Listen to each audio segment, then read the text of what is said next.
been moments where you're kind of looking around and you're wondering, how's this going to go? How's this going to unfold?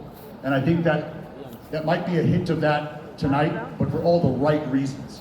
And I think the manager, Mark Kotze, touched on it. There are a lot of exciting reasons to be attracted to what's going on for the Athletics brand right now. I was asked earlier today, what do you think of? What would we think of when we start to think about the players who play for the Athletics? And there were a lot of different adjectives that came to mind. And I think as I have the opportunity now to bring up a few of the players that we're going to talk to tonight and hear from, one of the first things that I thought about was there's a little funk that's been a part of the history of this franchise. And being able to be unapologetically yourself, I think that is a big key, not only to this brand, but to the brand of baseball that we see play and unfold on the field. And that's who the architects of these rosters do a tremendous job of identifying, is players who play their brand of baseball unapologetically. So when I think about a player who embodies that, who goes out and plays his brand of baseball with style, with athleticism, with funk, and with flair, I think about a guy who in 2024 teased us with what was potentially a 2020 season very early on. What comes with that? That comes with power. That comes with speed, athleticism. Was not nabbed nary a time on the base path. Well, 2025, he made good on that 2020 promise. Slugging over 20 homers, stealing over 20 bags. You know him as Lawrence Butler. I know him as the Law Dog. Law Dog, come on up. Lawrence, very much a part of the bright future. Very much so. But he's not the only one. No. We had a fellow join the club early on who continued to impress. Wherever you want, Law Dog, it's your world, brother. Continued to impress from the moment he showed up. Came built with light tower power to all fields. If you've heard me talk about him on the broadcast, you've heard me say there's not a park in the country that can hold him. And I'm not talking about ballparks. I'm talking about national parks. Yosemite, Jellystone, shout out Yogi Bear. This dude can have, he hit a ball the other day that I believe is still going somewhere over the Camelback mountain range. And what comes with that is the youth, the youthful exuberance, the youthful excitement. Baby face, but the power of an absolute behemoth. This man took home Rookie of the Year accolades, put together one of the greatest performances the game has ever seen in Houston, and I got to bear witness to that. Not once, not twice, not three times, Law Dog. 4 damn things. 4 times, Nick Kurtz pumped baseballs out of the ballpark. I'm not going to bring up the fact that one was off a catcher, that doesn't matter. All of them went out of the yard. Nick Kurtz, your Rookie of the Year.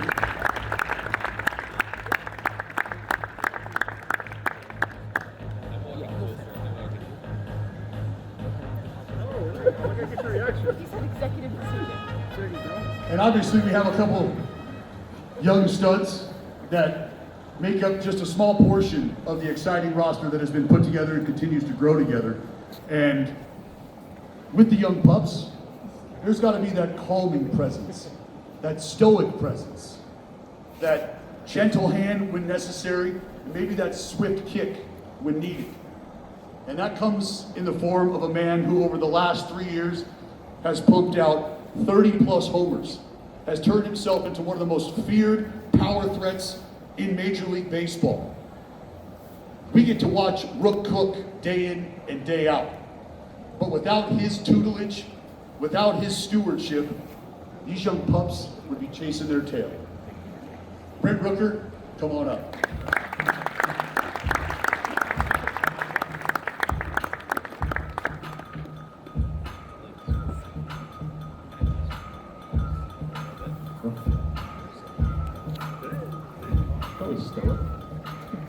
Still, no, I mean, I've watched you play chess. Glaring lack of presence in our dugout then. We don't put the camera in the dugout.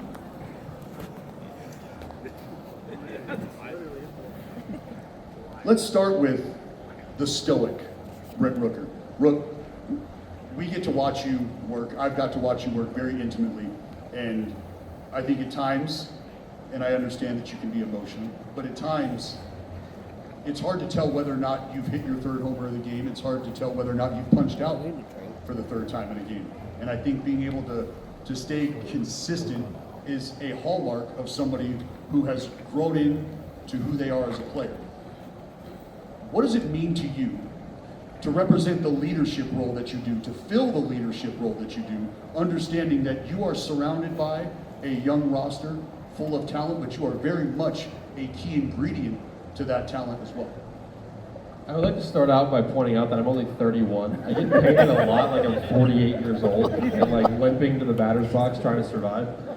I'm only 31. Cops thought I was 33 until 3 days ago. So no, it's fun. It's a very easy group to kind of be the default old guy of, because they're all better than I am, so I don't have to do a whole lot. I just kind of show up, go about my business, try to help when I can. I think the one thing that I do offer is that in my time in the major leagues, I talk about this a lot. I've kind of played every role you can play on a roster. I've been kind of the fairly highly thought of prospect making his debut. I've been the guy trying to stick. I've been the 41st man on a roster. I've been the 27th man on a roster, trying to just stick in that bench role, trying to take advantage of your platoon at bats, your pinch hit at bats, and have enough success to stay in the lineup. And then I've also been the guy that hits third or fourth every day. So I've played every role that you can pretty much play on a major league roster, and I try to use that to my advantage when it comes to communicating with guys and meeting guys wherever they're at in their career. And just to expand on that, what has it been like watching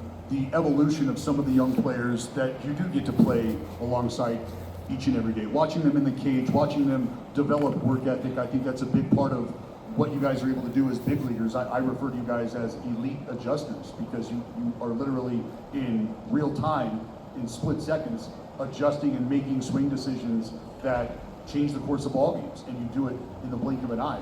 Watching the young players that you're around, how fun, how exciting has that been to watch their evolution? It's a blast to kind of watch the light go on for guys. As you know, as you've been in clubhouses, you've been in dugouts, it's fun to watch Tyler Soderstrom go from who he was as a player in 23 when he first came up to who he was last year, and kind of watch that steady evolution, the steady improvement, and you kind of see certain milestones and certain mile markers throughout their career where you're like, okay, he figured that out now, and okay, now he figured that part out, and now you just kind of see the culmination of all those things come together, and you watch the product on the field. You watch Nick Kurtz go from taking a month to get his first extra base hit with the light going on, and then he hits 36 homers in 3 or 4 months or whatever it is. And you kind of watch those things happen throughout the year, and it's a ton of fun to kind of just sit back and observe and realize how talented these guys are for those things that happen at such young ages for them. Well, I know they absolutely appreciate your veteran presence. You're not the only veteran whose presence is appreciated. I was talking with Jacob Wilson the other day. He said he's very excited to be able to play next to a grandfather figure in Jeff McNeil. I'm old. Jeff is like ancient, so I don't even know how he's still. I don't know how he made it here. Pretty cool to collect a check and Social Security at the same time, right? Kurtzy, I want to move to you, my man, because as I've highlighted, the young roster, as we all are excited about, you very much a central figure in that. And watching the performances you have put together, what does it mean to you to know that you play a central role in the excitement that is surrounding this franchise and what will eventually be a marquee gem in Las Vegas? You, my friend, are a very big part of that. How cool does that feel? Yeah, it's really cool. Knowing I kind of came on last year and we're already a part of this. Like Brooks said, I mean, everyone in our line was pretty young, aside from Brent and Jeff, and kind of Shay. Shay's on the borderline. But everyone else is kind of as young as I am, gone through the same sort of things I have. A lot of quick rises to the minor leagues, getting to the big leagues and not really knowing what you're doing right away. But it's really cool to kind of look back on it, especially after last year, knowing that we're building something that's really cool. We got the utmost confidence in not only our lineup, but the pitching staff and the bullpen. I mean, last year, your bullpen was top 5 in ERA in the second half. So you add those two things together, good things will happen. Well, I think a lot of good things are on the horizon, no doubt, and you are a huge part of that. Something else I wanted to ask you, because I'm always curious, for a guy who comes into the game the way you did, and Rook mentioned it, it took a little while for the power to show up. The power showed up, the power isn't going anywhere.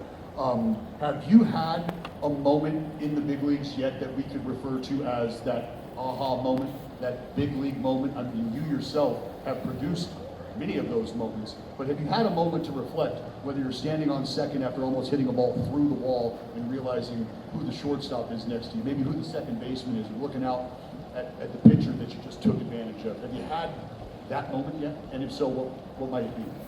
For me, it happened pretty early. I think game 2, we were facing Jacob deGrom, that my second day in the big leagues, and growing up, that was like Cy Young winner every year, under 2 ERA every year, and second game, here you go, try to get it done. So that was it. Well, I appreciate that, Curtsy, because as I said, you provided a ton of those moments, I know, for young fans, old fans alike. I want to shift gears now. I was thinking about this on the way over. I mean, the athletics franchise has been a tone setter, a trend setter, an inventor, a creator in so many different ways. And I think when you think about the name Albert Einstein, when you think about the name Alexander Graham Bell, you think inventors, you think people who are responsible for great things that have impacted our daily life.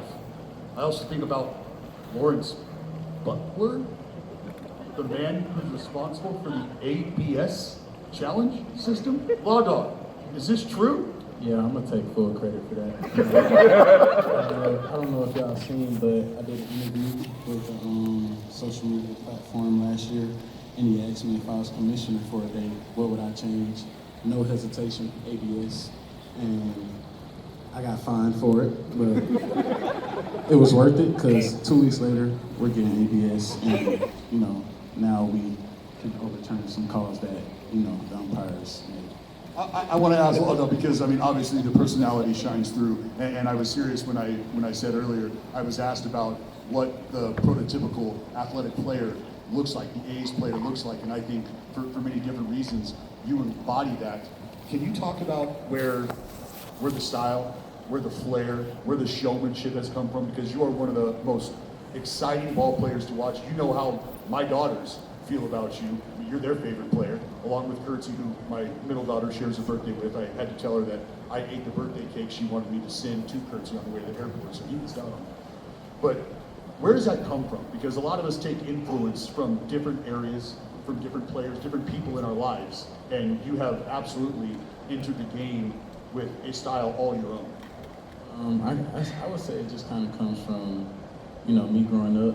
I've always been a creative guy. Like, I've always wanted to, do things like my way, or, I wanted to be different from everybody just in every aspect. So, I kind of, in the minor leagues, I kind of would show it a little bit, but, I would kind of tell myself, like, when I get to the league and, kind of establish myself, I can, be full go. So I just feel like, I give a lot of credit to Koch. He wouldn't try to, tone me down too much. He kind of let me be myself, let me express myself how I would like. So, I give a lot of thanks to him, and it's just me being me. I feel comfortable when I can be myself, and I just want to be able to be the best player for my teammates on the field. When's the LP drop? I don't know. It's on the way though. We're working on that. We're working on that. For those who don't know, Law Dog spends a lot of time in the studio in his spare time, so look out for that to drop. Get on that wait list. I want to thank you guys, because the opportunity to peel the layers back and get to know you guys as human beings is not something that's often offered. And I think for some of your teammates, for some of the folks in the building tonight who get to watch you day in and day out and are in awe of what you bring to the table as athletes, really truly appreciate to hear the insight that you have, and I think the interest not only in your other teammates, but in the game of baseball and what makes you tick. So if we can, let's just put our hands together in a round of applause for Glenn Rooker, Lawrence Butler, and Nick Kurtz.